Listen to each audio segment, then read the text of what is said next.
Welcome everyone, my name is Matthew McKenzie, care activist focusing on those who care for someone with a mental illness.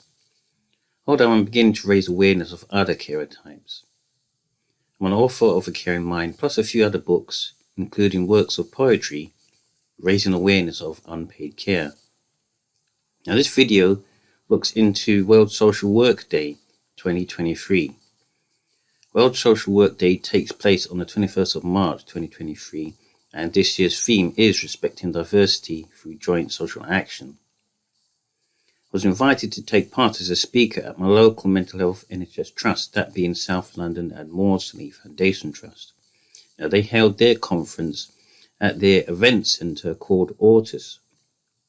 Basically the conference was an opportunity to shine the light on and reflect on the invaluable role and work of social workers at the trust, as well as within basically the partnerships that Maudsley focuses on and links to. So for this year's theme 2023, as mentioned before, the theme was on how we work together with each other and our communities. And the conference has actually been co-produced, and that was led and co-chaired by those with lived experience and carers. So obviously I spoke about my lived experience as a carer, but first I opened with a poem. Read another poem. I never read this one in my story. I often sort of read something regardless of any of it. And it's basically like this. I'm sure you've heard it before anyway. So I tell my story to the crowd. I tell it loud, nice and proud. It is my story that I be telling of all my work and all my caring. No sweat, no fear, I tell it here, of all my hopes and all my fears. It started on that fateful morning. I meant to be honest, came without warning. I told the audience how I was frantic. I alerted the doctor, he said, don't panic. It's such a long journey of my caring. I'm telling my story to be sharing. The audience stared like you're doing now, stared and crying. And all looked still, I've nothing to hide. All is laid out with my story to bear. I'm doing my best with little to fear. And now my story is at an end. I hope the audience comprehends. I feel accomplished and I feel understood. I'm telling my story and thought I never would. Well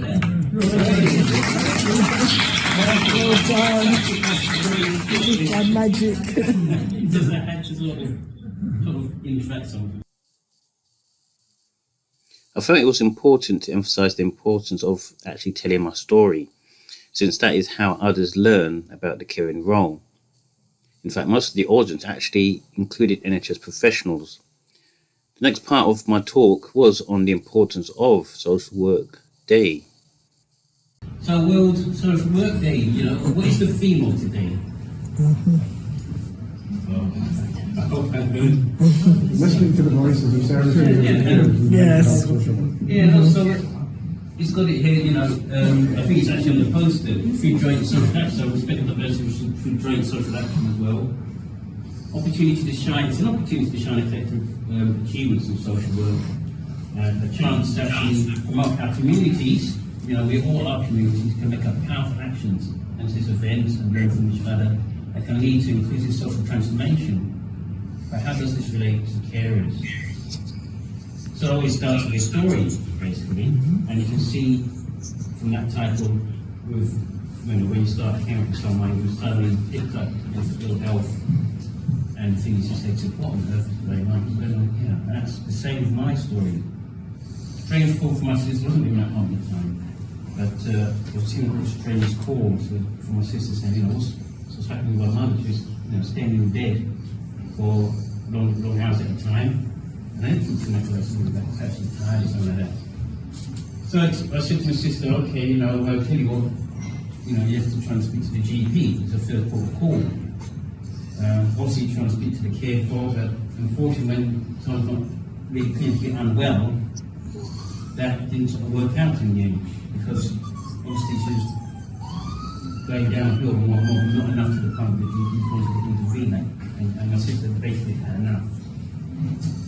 So my mum was left with my two brothers who both have autism and can't speak. And obviously if she's trying to care for them and she's becoming mentally unwell, you can see things began to fall apart.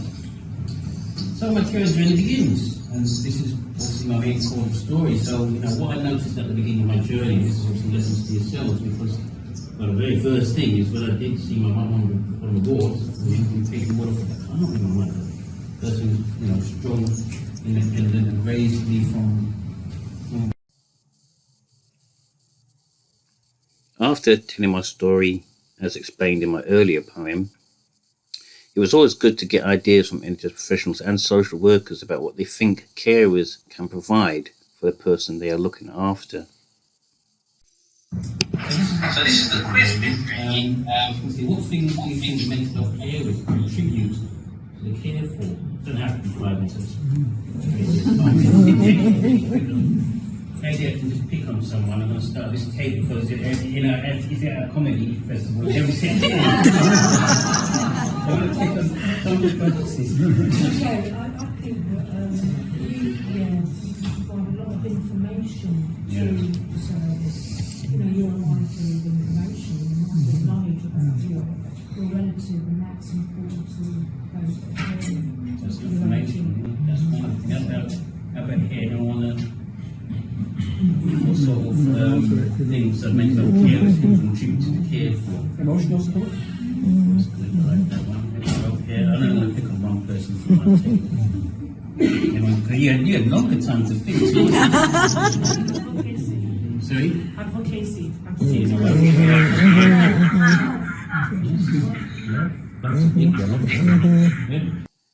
I got good responses from NHS professionals and social workers. They fed back that carers provided advocacy, being part of the team, providing a form of love and sharing the journey with the person they're caring for. I then explained part of the world of what I think is a carer, which is actually quite huge and complex. What is it like? This is only 10%. So it's a complex, tricky role. The connection of sharing that journey, even when it comes to the point when the loved one, the patient needs to go away, already involved, but there's still that sort of connection where the person is just trying to share that journey, even at a distance, or is it having them in their thoughts? Also, I suppose believing, staying positive, walking together, feeling that there's someone ready to listen, having that hope, words of encouragement, and just that compassion and love.